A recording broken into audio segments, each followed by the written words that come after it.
Roman, my man, first of all, we want to thank you for being here. How are you this evening? I'm doing great. Appreciate y'all having me on and looking forward to it. No, absolutely. Let's get weird just off the jump. Let's go. So, for those that aren't watching the video, Roman's got red lights behind him. I think they might be changing colors. I'm not sure, but let's just start it off. Roman, if there's a zombie apocalypse, who are the three people from South Carolina baseball you'd want on your team to survive? Ooh, to help me survive or just survive in general? Yeah, all for you.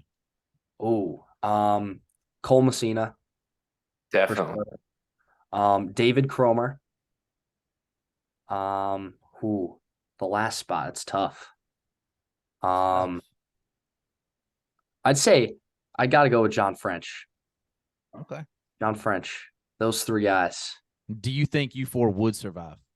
Yes, I do. You don't think there's none of those dudes that like you got real hungry, you'd want to like eat them?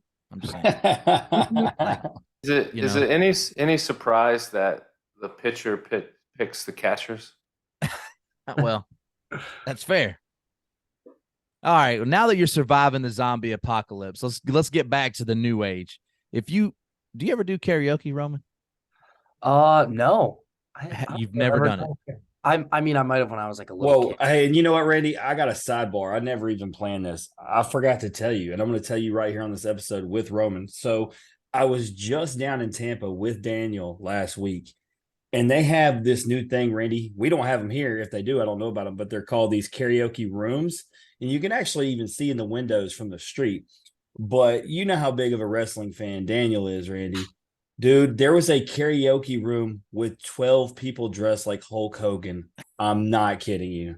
They rolled out through the bar of the karaoke room. It was the coolest thing ever. Well, it's gonna be hard to top that, Roman. But if you had to do karaoke, what song would you pick? Wow, it's a tough one. Coming in hot. This ain't no easy podcast, baby. Yeah, This is no. heavy hitters. I don't know, man. I feel like What genre would it be? it'd definitely be something like pop. I feel like I mean, if you're doing karaoke, you can't be like rapping up there. You got to be like, No, it's true. yeah, you got to sing. Actually, no, I'd probably sing a little country. Actually, probably go like, Yes. yeah, it's got to be country. I mean, I Yeah. love Morgan Wallen, so it'd probably be a Morgan Wallen. Oh, This episode is cut, perfect. DB. This is Roman. Don't listen to these haters. They're haters. But you mentioned I was leaving the LSU Ole Miss game when Roman when old Morgan Wallen decided to no show in Oxford. Okay, that's all I know about Morgan Wallen. well, that's a story for another day. All right, Roman, you love country music, so maybe you're not even gonna have an answer to this question. What would your rap name be? Stage name? What would it be? Oh, I don't know. Uh, the guys on the team, my nickname is Kimballs. Um, so Alrighty. yeah, That could be a rapper name. We could make that work into a rapper name. could be. Well, little goes in front of every rapper name, so he could be Little Kimball. We wouldn't want to go that route. Or like King Kimballs or something. King, that's it. That's when I tag you on this on Twitter, that's what I'm tagging you as, King Kimballs. All right. This is gonna be hopefully this is an easier one. And this is who is or who was or is your childhood celebrity crush? Childhood celebrity crush. Oof. Everybody's got one, Roman. It's kind of changed throughout the years, you know. Um, as I kind of have grown up, I'd always Margot Robbie is beautiful. Oh my God, she's so beautiful. Yeah, Margot Robbie is beautiful. That's what Tommy Hawk. That's what Tommy Hawk said too. But he gave us his early one. What was your early one? Early one? I mean, I think when I was a little kid, I always thought the girl from Diary of a Wimpy Kid was pretty cute. What was it? What's her name? I think is that Peyton List? I think it is. I'm not even sure. I'm not even sure. Yeah. We're too old for that. We're too old for that. Well, Our kids are watching. I watched Diary of Wimpy Kid with my kids. Quit lying. With your kids, further proving that you're old as well. But listen, last question before I turn you over here. Favorite athlete growing up? Derek Jeter, 100%. Oh, see, I love every answer. Please, That's somebody. man. I'm not a Yankee fan, but Derek Jeter, all-time favorite athlete, any sport, he's number one. So he names his favorite country artist, his favorite Morgan Wallen. It's athlete. beautiful. Y'all, what's Daniel? We can just bounce on this. You know, Roman, this is going to be me and you the rest of the show. It'll swing back around with Notre Dame 2022. Don't worry. Y'all won't be friends for long. We'll get there. But we're going to go to the beginning of Roman's story. Roman, where are you from, man? Upstate New York. Had a journey around the country. So, but I am originally from upstate New York. So when you say upstate New York, did you come from like a smaller suburban area, or were you like in the big city? No, yeah, smaller suburban area. So, a town called New Hartford. I don't know if y'all have ever heard of Utica. Surprisingly, a lot of people actually know where Utica is. Hey, was that the town in the show Road Trip? Might have been. Ithaca. It's more like commonly known from The Office. Yeah, So there's a branch. The Utica branch. Thunder Mifflin has a branch there. Yes, correct. Assistant to the regional. So, you're obviously in upstate New York. What's the family dynamics? What's it looking like around there? Mom, dad, only child. And then both my grandparents live up there, and my uncle lives about 2 hours away in Rochester. Gotcha. So only child. Were you spoiled, Roman? Honestly, I wouldn't really say I was spoiled. I kind of always had to work for what I got, which I guess is good, because I feel like if I was spoiled, I wouldn't be the way I was today, I guess you could say. I guess I framed it like that because I started thinking through my friends. You're one of the few guests that actually is an only child, and I started thinking I don't have very many friends who were only childs, but the ones who were, they were spoiled. So that's why I was kind of curious. But only child. Growing up upstate New York, when does baseball come in the picture, and is it the only sport you were playing growing up? Yeah, so I played baseball for as long as I can remember. I remember going in the backyard with my parents at 2 years old and swinging the bat and throwing the ball around. I played football growing up a little bit, and then kind of just, I guess, dimmed out as I grew up, just because I kind of wanted to focus on baseball a little bit more. And then I played basketball in I think 8th or 9th grade, but then also kind of just said, I'm going to focus on this baseball thing and see it out. And so then played baseball, pretty much only baseball, for I think the last 3 years of high school. And then ended up carrying it into college. So as far as when, obviously you talk about you only focus on baseball those last 3 years, obviously a guy of your caliber. And then, I look at some of these things. When did you get into the travel ball scene? Yeah, so the travel ball scene, I had an interesting travel ball career. So I originally started, I think when I was around 9 or 10, I started my first travel ball team with just a local team in Utica. And then I played for them until I think I was about 12, and then played for a team in Albany called the Greene County Outlaws. I played for them from 12U to I think 14U. And then 15U, I really kind of expanded and ended up playing for the East Coast Lumberjacks, who at that time were kind of a smaller organization, but they've kind of gathered a lot more publicity over the last 3 or 4 years. So they're kind of getting to be a bigger organization now. They're based out of Long Island. And then played with the Lumberjacks for the rest of my travel ball career. Gotcha. So, and with that, what high school did you go to? So I originally went to New Hartford High School. Pretty small. I think the graduating classes were probably around I want to say 230 people. Way smaller than what it's like down south. And then my senior year, I ended up transferring to P27 Academy, which is basically a I guess baseball school, you could say, down here in Lexington, South Carolina, which is about 20 minutes away from where I am now in Columbia.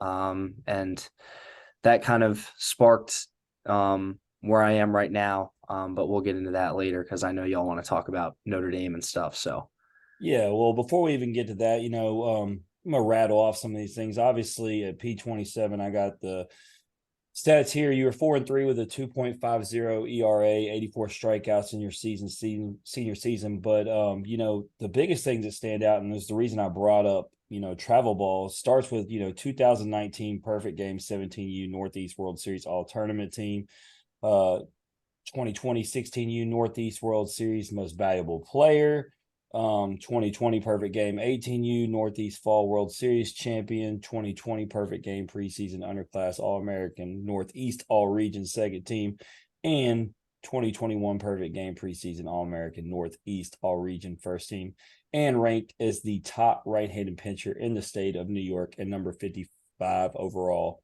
in the country. So, first of all, we always like to ask, when we read those off, were those a big deal to you then, seeing those kind of accolades stacked up? I mean, I would say like the all tournament team stuff. I mean, like I feel like that doesn't really matter unless you're like in the big tournaments like Jupiter and WWBA. Like those were kind of the more like serious all tournament teams. But like the rankings, yeah. I mean, at the time they like you try not to think about it, but the numbers out there and like Perfect Game and all those other, media outlets publicize it so much that like it's kind of impossible to ignore. So it definitely does resonate with you a little bit. But I did try my best not to worry about that stuff. Yeah, and so most of our guests are from the South. We're in SEC country, so I don't get to go up and see, travel or high school ball up in New York. And so with that, man, being the number one ranked right-hander, seeing all these accolades. Listen, just talk to me about what ball is up like north. And I even like picture. I think about it when MLB starts and it's still really cold. Like just talk to me about playing baseball. Growing up north. Yeah, I mean, growing up north, it definitely makes you into a man because you're always playing in the cold, which is definitely not ideal. I definitely like being down south and in the warm weather a lot more than what I did being up north in the cold. But yeah, I mean, baseball in upstate New York, man. I mean, you don't really see a lot of players going to any big schools. I think me and one of my best friends growing up, Avery Cook, who was at Purdue last year and is transferring to Georgia Southern this year, were kind of like the two guys who were like going to play Division I and from upstate New York. So it's very rare that players from my area like go to big places to play ball. So it's definitely interesting to grow up in that kind of atmosphere where all these guys down south are pretty much like committed to play somewhere big. So going down to like the travel scenes and seeing that for the first time when I was about 14, 15 years old, like going down to Florida and seeing all these guys, like it was definitely something I hadn't experienced before. Yeah, and it kind of made me think, Randy, it made me think to Christian Moore, who's our only other guest from New York. He moved down to East Tennessee in high school to change, the scenery and get more acclimated to where he could play stronger baseball. So, you just talking about that, and I start to really think about it. I don't really see too many guys who do come up there, like you say. But even with all that, obviously you're garnering all these accolades. Colleges got to start hitting you up early. At what point do colleges start recruiting you? Yeah, so for my recruiting process, I think I had just turned 15, I want to say, when I first started getting looked at by schools. And it all kind of really happened super quick. I remember I went down to Florida with the Lumberjacks. It was my second tournament with them, and I pitched against the Orlando Scorpions. At that time, they were like super highly ranked travel team, had a good amount of Division I commits. I think it was like 5 or 6. And at that time, like I'm a sophomore in high school, so most kids are, uncommitted at that point. And ended up having a really good game. And there were, I think, 16, I want to say 16 Power 5 schools. That's what my coach told me. And I ended up getting 3 calls. So I basically had 3 interests from it was Notre Dame, Virginia Tech, and Boston College. So all relatively northern schools. But all really good Yeah, baseball all good. schools. Yeah. Yeah, all good schools. So, at that time, like I was like, you know what? There were 16 teams there. I said, screw it. I'm just gonna, visit these 3 schools and make a decision. Like I just threw arguably the best game of my life at that time. and was like, if these teams aren't interested, then screw them. I'll just go to these 3 schools and find the best fit, and ended up visiting Notre Dame and ended up really loving it. And I still love it to this day, man. Like Notre Dame's always going to hold a special place in my heart. And it's a great institution, great, made lots of great memories and lifelong friends over there. So Yeah, for us, I mean, especially because in the time era we grew up, right? Even though we're doing a baseball show, Rudy was a huge movie for us, right? And like Notre Dame has this majestic feel, especially because they were top dogs in numerous sports at that time when we were kids, and so like yeah, South Bend has always had this kind of majestic feel. It's like one of those places that I still haven't been that I really want to yeah. go to. So I can only imagine for you, like, going up there and, go to, I see the pictures of the campus and everything. It's just beautiful. So I can only imagine you get there and you're like, wow, like, I can go to school here and play ball. Well, let's talk about exactly that. When you do get to Notre Dame, obviously the history, the tradition, great school, educational facility, all that stuff. What are the emotions like your first day on campus as a student? Yeah. So the thing at Notre Dame is like student athletes are a lot different than students there, because like most of the normal students there kind of think that you're like, if you're an athlete, that like you're kind of excluded from being the student portion there, which is a little bit different than most schools, definitely different than SEC. Like here, like most athletes are like being regarded as like the top dogs on campus. So that was definitely something that I wasn't really, I guess, kind of expecting. But yeah, no, like getting onto campus and just like seeing like the whole college life, especially at Notre Dame, because there's so much tradition just with school and athletics there, that like it's definitely something big for sure.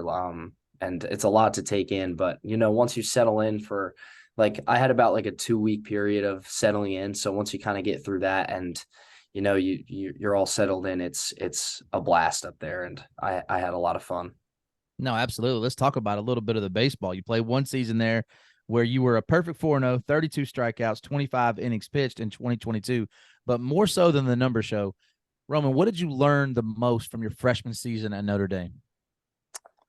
Man, I guess the biggest thing I learned was I guess not to take everything for granted, So coming in, I was pretty confident in my ability to end up pitching well. And I didn't throw exactly how I wanted to last year. But I did pitch a good amount for a freshman, and ended up having some really good games and some not so good games. But that's part of being a freshman in a big conference like the ACC, and especially with before the transfer rules, the ACC was really solid last year. I want to say they had about 8 or 9 teams make the tournament, I want to say, last year. So Yeah. the competition was definitely really strong, and it was definitely a good learning experience for me, especially to be on a team that went to Omaha too, and kind of see what that's all like, and kind of carry that experience down here with me to South Carolina.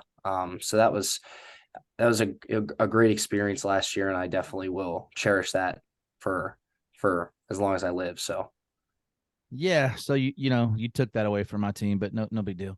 Funny story, true story, Roman. The day weekend after Notre Dame puts Tennessee out, I'm a Tennessee fan, if you can't tell. Jim, our next guest, our very next guest is a Notre Dame player. Comes on, the camera comes on. He's so nice, and It I don't wasn't want to talk just about a it. Notre Dame player. It was the one that put it on y'all, Jack Brannigan. It was Jack Brannigan. Brandon, And what a dude, right? he is, dude. He's a dude, and he was so nice. And he was like, man, look, obviously we won the series, but that's probably the best team in the country. And I'm like, don't you patronize me. But I want to talk about it. So obviously you talked about it. You pitched in some really big tournaments. You pitched in some really big moments, but you get a chance to go to Omaha. You even see some action against Oklahoma. So, we talked about your emotions when you get on campus at Notre Dame. What are your emotions as you're running out and you're toe in the rubber in the College World Series? We'll talk about what that's like. I mean, dude, it was a dream come true, man. Like, you think of that moment ever since you're a little kid, and I had dreams of playing in the College World Series since I was like 5 years old. So it was definitely a dream come true. But like when everybody like asked me about it, like when I first got here, all my teammates were like, "Oh, like what was it like in Omaha? Like what was it like pitching?" I just tell them, I'm like, "Dude, you run out there and like you don't hear anything, you don't see anything, and like it's literally just you, the catcher, the umpire, and the hitter. Like everything else is just blackout. Like you don't even see it or acknowledge it or think about it. You're just so locked in on what you're doing that like it's a totally different ball game, especially when you see 25,000 fans in the stands and you're used to seeing about 200 in South Bend. So it's definitely a different atmosphere. Yeah, so I kind of want to talk about that. Something you said, not to take things for granted, and now you kind of black out. We've had a lot of players say that, but obviously, and you sound like a worldly guy, right? Do you ever get a chance as a player to take it all in? Because perspective is a big thing in life, right? And you're saying some buzzwords that are making me think. Do you look back on that now and realize what an honor it is? Because it seems like you do, man. It don't seem like you're the kind of guy that just takes it for granted, like you're going to get back there, like it's really easy. Yeah, man. I mean, like I was saying, that's the biggest kind of takeaway I had from last year. But like being able to pitch in that moment and like making one of my dreams come true was definitely something that I will cherish. And to this year kind of gave me a whole different perspective on the game and like how I'm supposed to see things from a more of an outsider perspective, because that's kind of what I did this year, not being able to play and having to watch from the dugout. And then in the postseason, we had to sit in the stands because we couldn't be in the dugout because of the roster limit. So that kind of gave me all that, like a collection of everything kind of just gave me a different perspective of like, damn, like especially being in the SEC this year too, and seeing the fans, and like you're really just like, damn, like this is all real. And like it's it's definitely a lot different atmosphere than what Notre Dame was like too. Which is, I guess, also kind of factors in because I mean in South Bend we weren't really used to having a lot of fans at the games, whereas here in Gamecock country they'll pack that place out. So but yeah, I mean it definitely gives you perspective for sure. And like seeing how much it means to the fans here and all that stuff, it definitely plays a factor. And I'm excited to get back out there next season. No, absolutely, man. So I got one more for you, man. So you talked about the love. You'll always have a special place for Notre Dame, but obviously you talked about it. It's known you transferred out of Notre Dame after the one season. So what's the biggest reason for the move? Just better for you, better for baseball? Yeah. So I mean, the coaching change was kind of the biggest reason for that happening. Coach Jarrett leaves and goes to Florida State, and the pretty much the rest of the coaching staff followed as well. But I had a great relationship with Coach Restano, and he was in the running for the head coach job at Notre Dame. And I remember I was in the Cape last year when kind of all this went down. And I believe Coach Jarrett left about 2 days after we got back from Omaha and said he was going to Florida State. So kind of just waited out to see what would happen. I knew Coach Restano was in the running for the head job, so I just kind of wanted to wait it out. Ended up waiting it out, and he obviously did not end up getting a head coach job. And for me, Coach Jarrett really kind of wasn't my style of play, or well, I shouldn't say my style of play, but more so my style of coach. And so I kind of just wanted to explore other options, and immediately right away, South Carolina was number one on my list right off the get go, just because of, coming here when I was at P27 and watching some games and seeing the atmosphere, and like this atmosphere here at Founders Park is what like I wanted. Like that's what I dreamed of when I was a kid, is playing in front of thousands of fans every night, and just getting to experience that kind of atmosphere. And that plays a big factor for me on the mound too, because all those fans cheering and stuff, it gets you a lot more adrenaline, and you're locked in and you want to win for the fans and your team, so it definitely helps. But yeah, like South Carolina was where I wanted to go right off the get-go, and thankfully Coach Kingston and the rest of the coaching staff gave me an opportunity to play here, and I'm excited for next year. I got one more question before I hand you over to DB. So you talked about the adrenaline you get, obviously pitching at home, and that's all good. Everybody's rooting for you. Do you get the same adrenaline rush or more when it's the opposite, right? Because I mean, when you go to Mississippi State, or you played at Tennessee, right? It's not a huge park, but it's like kind of hornet's nesty. It's loud. They're yelling God knows what. I mean, do you get that same adrenaline rush? Yeah, but the adrenaline is more of kind of like a pissed off adrenaline compared to like a let's go adrenaline, because you see all these fans and they're screaming stuff at you, and sometimes you just have to like it's so outlandish that you just have to like pause and take a second and be like, dude, what the hell did you just say? And it's just like, Well, that means they won if they're making you say yeah, that, though.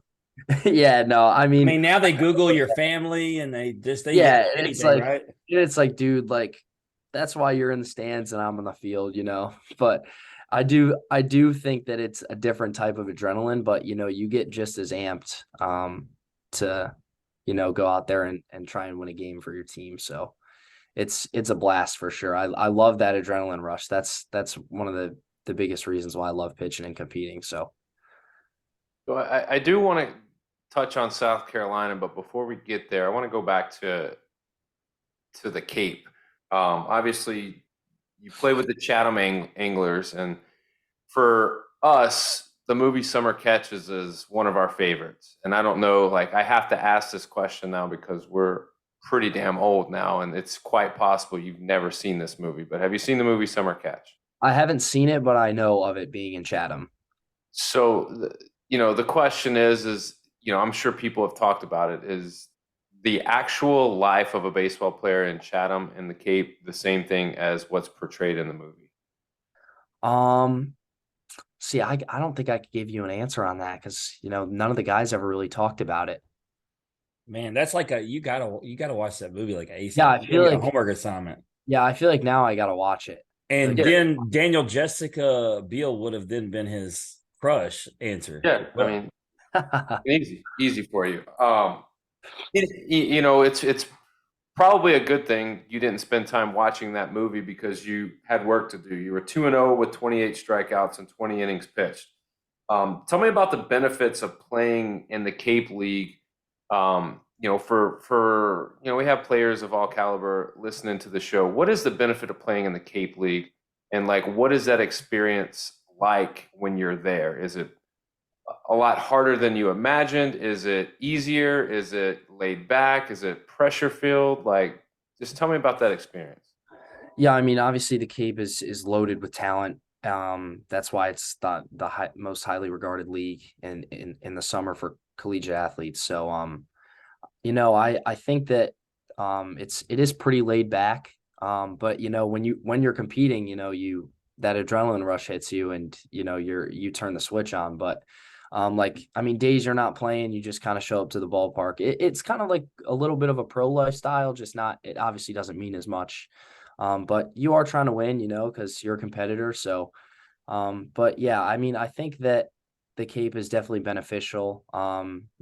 Facing off against some of the top talent in the country it's no joke. So, especially in summer ball too. So, there's always lots of scouts around because, right before the draft, you're some guys are down there getting extra work in before the draft and stuff. So, there's lots of eyes watching you. So, you got to be on your best performance. And, I think that's why it's such a good league is because, you got so many guys down there and so many eyes watching that like guys aren't just going to take everything for granted and they're going to go out there and try and play their best.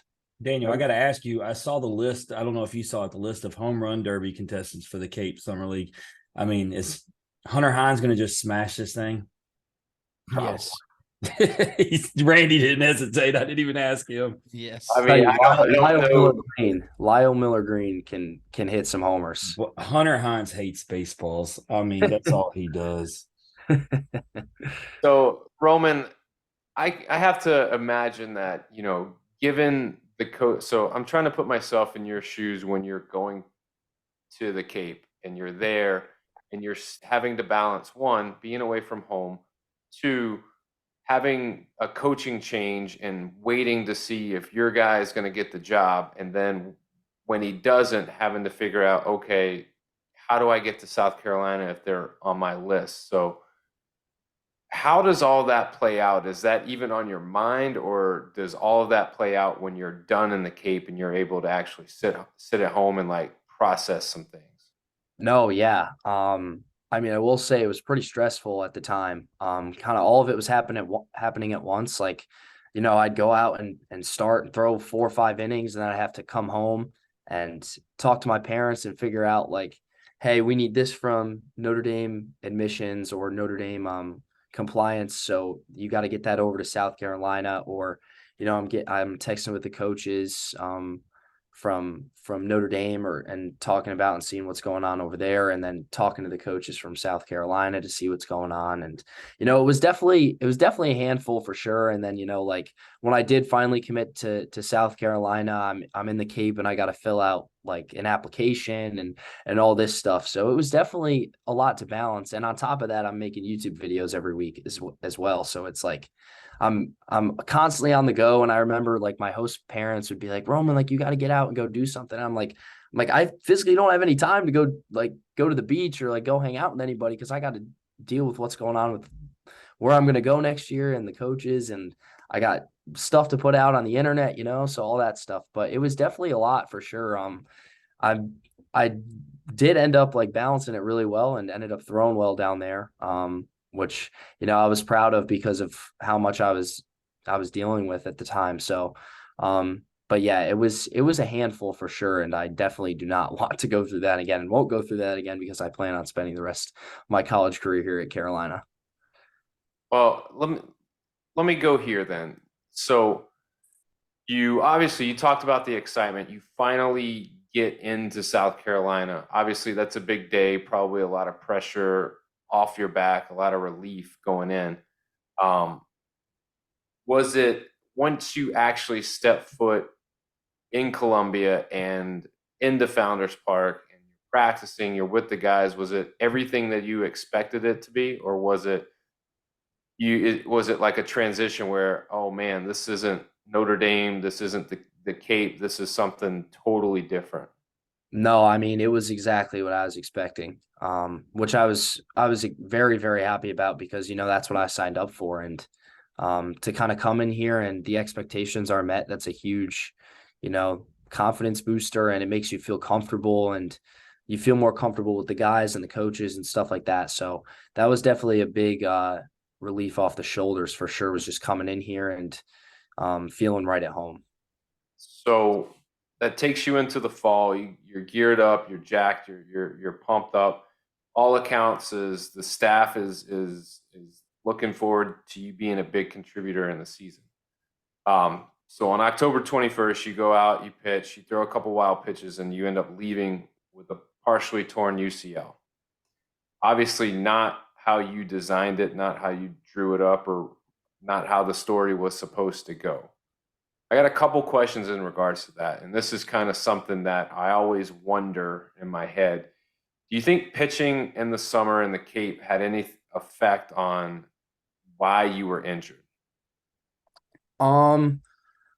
I mean, honestly, I think pitching at Notre Dame and being in the Cape kind of all contributed, because, I was doing some things mechanically wrong at Notre Dame, and I kind of feel like I, carried that over with me into the Cape. And then that's 45 innings right there of probably not solidified mechanics pitching, and putting myself at risk. And, being a reliever last year, it's a lot more stressful than being a starter, because you got to be ready to throw every day, and you never know when your name is going to get called.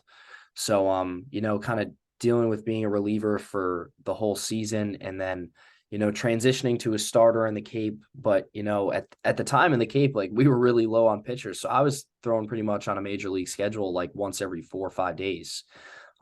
So whereas in college, you're pretty much throwing once a week.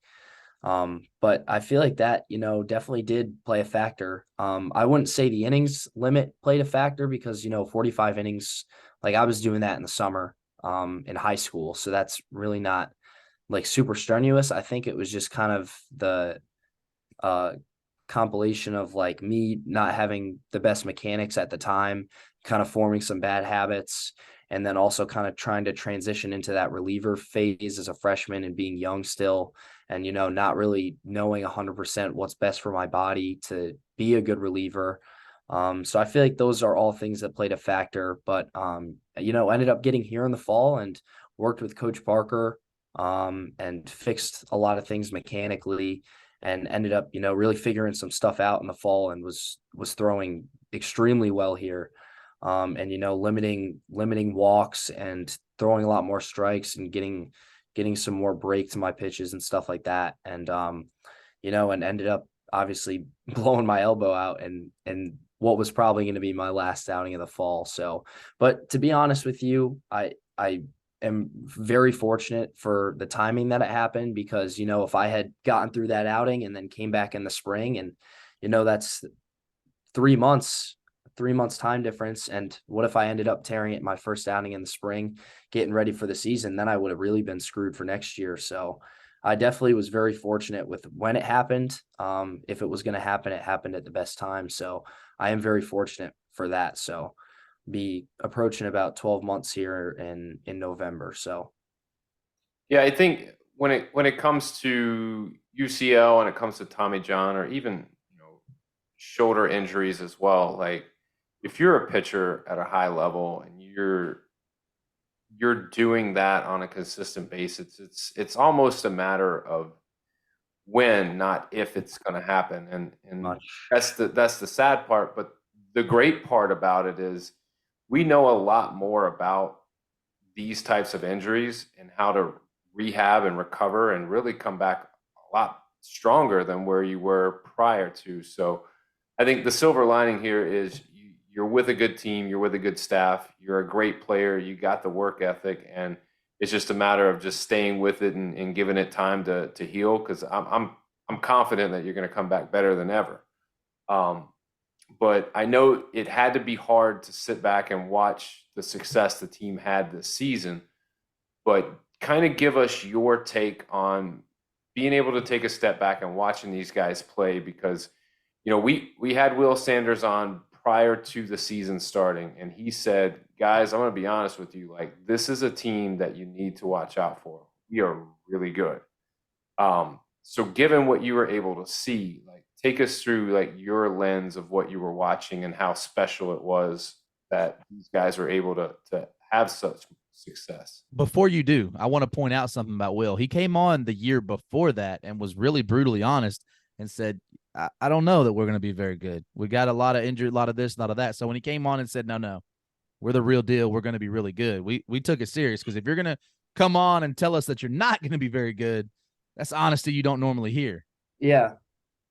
So yeah, I mean, watching what I did last year and being a part of that 2022 Notre Dame team that went to Omaha, the expectations were pretty high. And, I came in and kind of saw what was going on here. And, at the end of the fall, I was like, it's like, damn, like we got some guys, like we could piece something together this year. And, I knew coming in that most of the games last year didn't really go South Carolina's way, and they were fighting to win.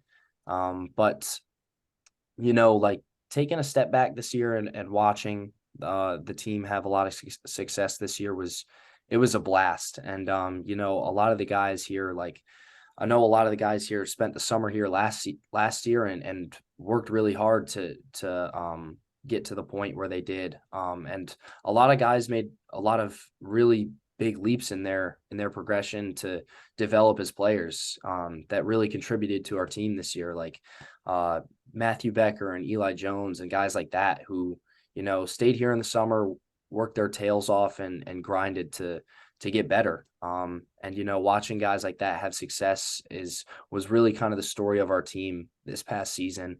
You got guys stepping up like Cole Messina and like Talmadge LeCroy, and we got Ethan Petrie, who's going to be a future first rounder. So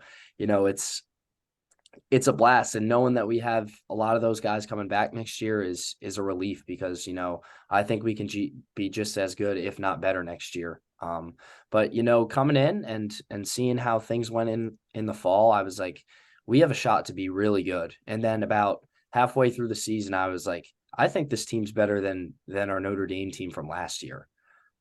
So I do think that we will be just as good next year as well. And but watching this season was a blast. And even though I couldn't be a part of it, it was a lot of fun. I tell everybody who I talk to about my experience here at Carolina, and kind of last year at Notre Dame, I said this is the most fun I've ever had playing baseball, and I didn't even pitch at all this year. So the culture here is great. The coaching staff is very good at what they do, and the Gamecocks are on the come up.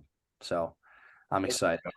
Let's go. So, I mean, obviously, it was fun, to sit back and kind of be a part of it. And even though you didn't get to step foot on the mound, there was a lot of things that you were able to see, and you can see these guys moving in the direction that you wanted to move in when you said, I'm going to South Carolina. That's what I'm signing up for.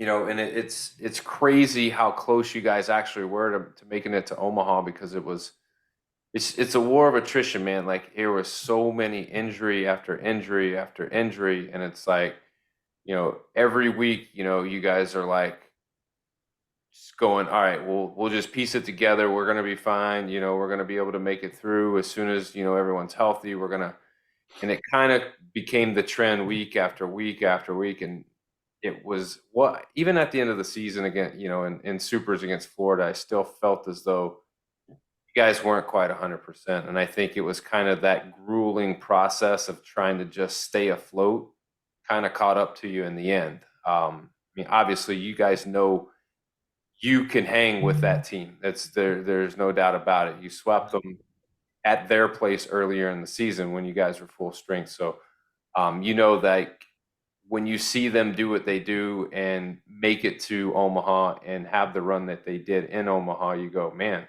shit, like that could easily have been us. So, with all that, said, we got to talk about where you're at currently.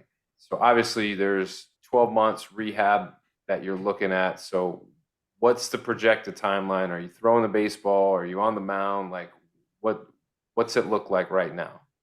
Yeah, so I just started throwing every day last week. I've been throwing for about 2.5 months now. The total recovery timeline is 12 to 14 months. So I went down in last November to have surgery in Texas with Dr. Keith Meister, who is the Rangers orthopedic. He's done lots of big name guys, like he did Verlander, Glasnow, and I'm pretty sure he just did DeGrom not too long ago as well. So obviously was in one of the best hands of all the biggest Tommy John surgeons there are out there. So I definitely was very fortunate and blessed to be able to have him do my surgery. Can I ask you something on that note? Do you, like, when you got to have surgery, do you just go, hey, Google, who did Justin Verlander's surgery? And then you just go there? Or was this something where at the school, like, they're like, you need to go and these are the guys that you need to see. Here are your options. Like, how does that work? How do you get the best of the best? Yeah, so the reason, or well, I guess how I found out about Dr. Meister was through my advisor. And he's their headquarters is out in Texas. So they have some ties to Dr. Meister through a couple of guys who have gotten surgery from him prior. So that was kind of how I found out about Dr. Meister. But the school and the coaches kind of let you do your own thing because obviously you want to be most comfortable with who's giving you a surgery like this. So they'll back you 100% with whoever you choose to do the surgery, which is obviously important. So but I think that's pretty universal around most schools. I don't really think a school would kind of tell you, just be like, hey, like you have to get surgery from this guy. I think most schools are pretty lenient with who you can choose to go to. So I can tell you this, man. It's going to be whoever's in my network. That's who's doing my surgery. Now, What is my deductible? yeah, exactly. So it seems like everything's on track. You're looking forward to obviously picking up the baseball, getting back on the mound, and kind of doing some things. When would you expect? Will you be full go for a fall, or are you going to be modified in the fall and then hopefully in the spring you're full go? Like, what's the day where they're saying, oh, 100% this day? They haven't they really don't just like kind of throw a day out there. It's more so as like how you're feeling around the time when you're supposed to be cleared. Um, but I mean, I had surgery November 16th, so I'm kind of expecting to be cleared around November 16th in that about 7-day time span. But I'm kind of expecting to be close to full go by the end of the fall. And the thing that's nice is, obviously I won't be pitching at all really in the fall, so I can kind of just keep throwing throughout winter break and kind of build up to get back to full strength for the spring. So I'm kind of expecting to start building up whenever I'm cleared, and then probably throw some live at bats over winter break, and then kind of be full go for preseason, and then be ready to go for the season. What do you anticipate that role being? Are you gonna be a starter? Are you gonna come out of the pen? Like, what's that look like, at first? I anticipate being a starter. With how I threw in the fall, I think that I would have made a running to be a weekend starter this year. And I think that, coming back, I mean, obviously I still have a long way to go to get back to full strength, but I mean, like you said earlier, I'm expecting to come back better than I've ever been, and, be fully healthy and nothing to worry about. So I'm expecting to come back, be even better than what I was, and be ready to be a weekend guy here. So All right, last question, man, before we jump into this game and have a little fun. All right. Obviously, we know who's drafted, who's gone. There's a couple spots opening in that starting rotation there. There's going to be a couple other spots, just in the bullpen. There's going to be plenty of opportunity, I think, for you. Outside of yourself, outside of guys like Gavin and Ethan, who is somebody that we need to look for next season? who God, I mean, Chris Veach had some big innings for us this year. He is a dude, and I think he's coming back.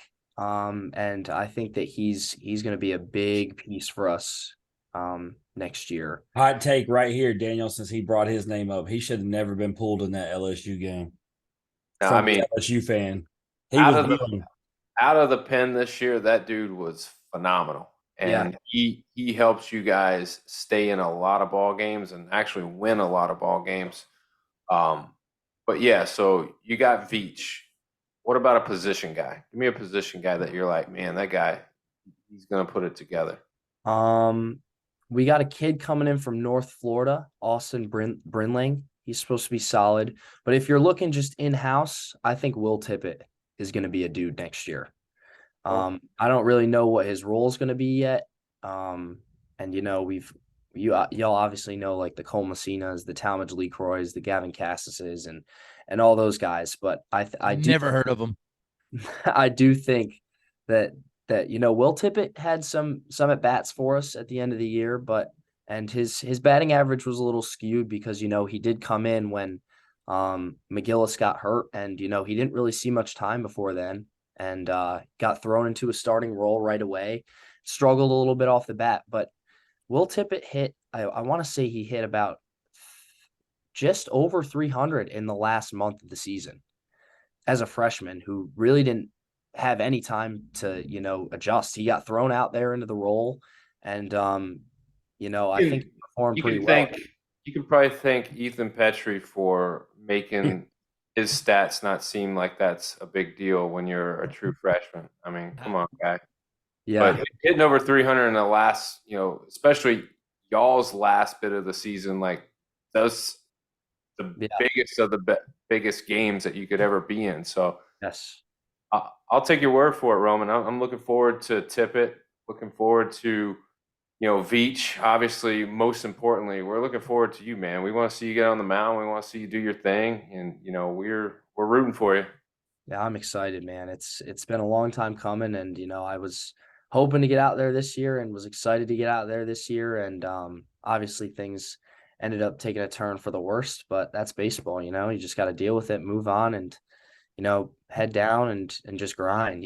So It's been a long 8.5 months so far, this rehab stuff, but I've embraced it, and it's cool because I do all the YouTube stuff and I get to document it and all that stuff. So it's a blast. But I am definitely looking forward to next year and getting out there and pitching in front of the 9,000 Gamecock fans we'll have at Founders Park. So Roman, he never really said it, but Daniel is an adopted South Carolina fan. See, he didn't have an SEC team. You see the Memphis flag behind him. With us being Tennessee and LSU fans, he's like, I gotta be one. And it was after the Will Sanders episode. He said, you know what? South Carolina is going to be my team. And so he's with y'all for the whole ride. And I say that because then when Cassis, said he was coming back, we obviously had Petrie come on this show. And he's like, you know what? I'm ready for it. And as a matter of fact, we did our way too early preseason predictions because D1 was doing them. Daniel's got y'all winning it all. let's do it. So, but Randy's got LSU winning also. He's the smartest one in here. I won't pick my own team, so I went Arkansas. But like I said, those were the way too early predictions. We will all change, I'm sure. Well, Daniel might not. He may be a homer and just go with who he wants, but we'll see. Randy actually went to send me Florida and then goes, you know what? I refuse to pick Florida. I can't do it. I can't do it. But anyways, let's get into this game, man. It's called This or That. Basically, it's simple. We give you two options. You pick one or the other. You can't say neither, and you can't say both. You down to play? All right, let's do it. All right, man. Important breakfast question right out the gate. You getting sausage or you getting bacon? Bacon. You like it really crispy or you like it kind of soft? Crispy. My man. All right. I will meet you for breakfast. All right. I don't know if you got to see it. If you did, or if you've at least seen it the last couple of years, the home run derby that just took place. Do you like the way the new format is where they have the timer, or do you like it the old school style where it's the amount of pitches?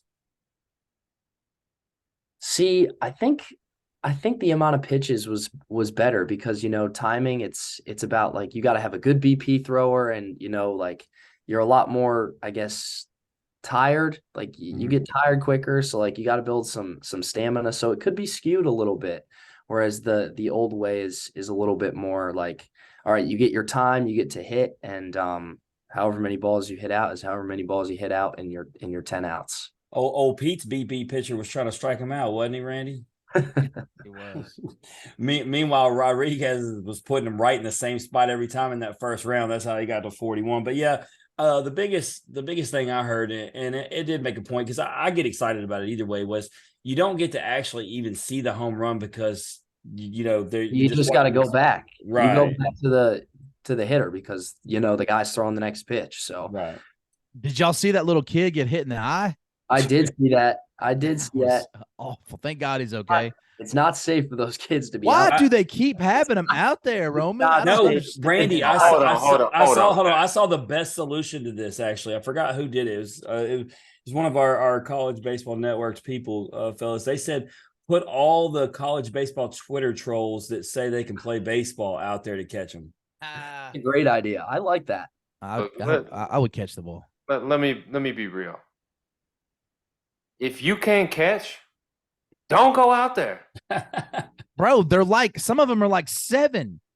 No, it's bad. If you can't catch a ball, don't send little Johnny out there.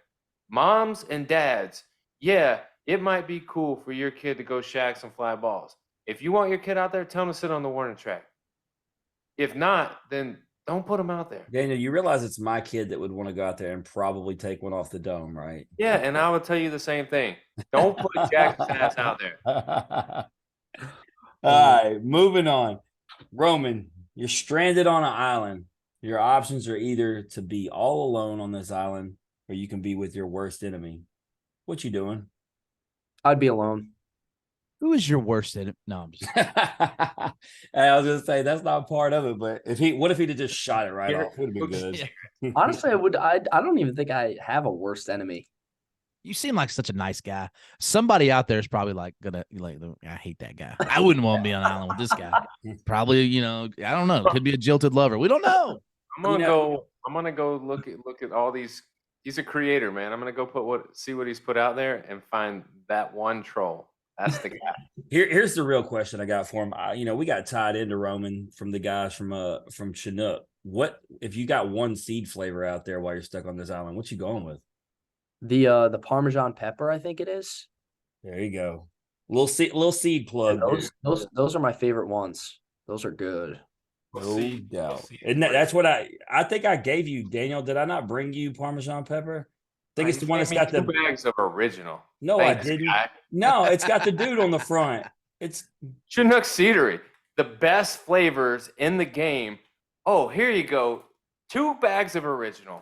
no, I did not. I got a box of all the flavors from Jim. I gave I'm you saying. mesquite and Parmesan. No, that I gave you more than that. You're lying. That's it, bro.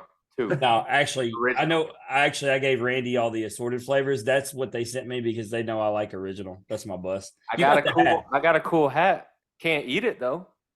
I mean, you don't know that. You should have talked to my son. He's the one hustling out there with C's, but that's a whole different story. If you had cash, you could have bought them from Jack's. But anyways, all right, this is a real question for you, Roman. This one's put just for your episode. This ain't a typical this or that season 8 question.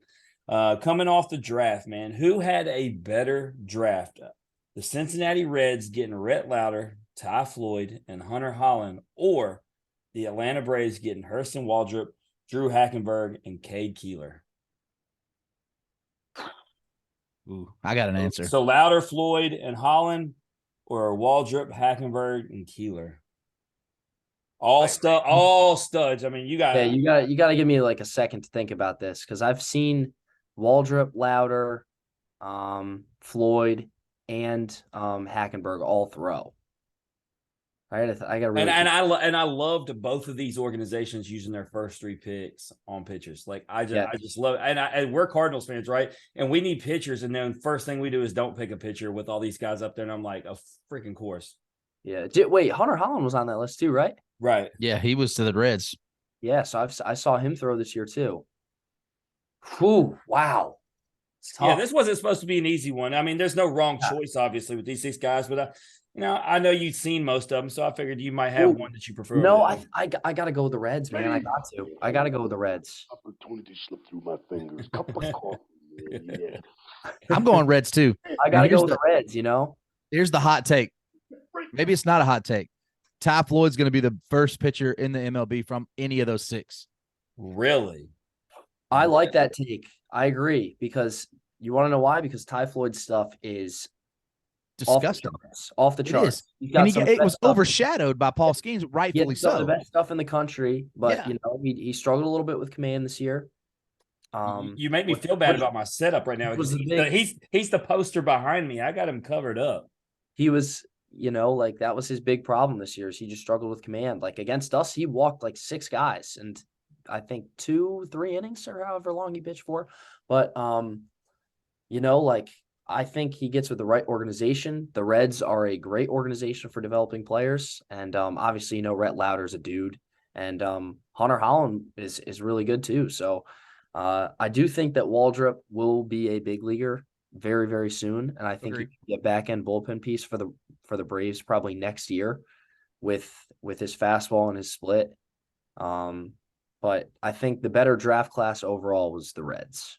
Yeah, and like I said, there wasn't no wrong answer, and half those dudes are guests of the show. We root for them all, and so it was pretty interesting. And obviously, I was in Omaha and got to see Rhett Lauder deal and Ty Floyd deal, and that 17K game by Ty was just unbelievable. All right, are you a guy who likes to plan ahead or live in the moment?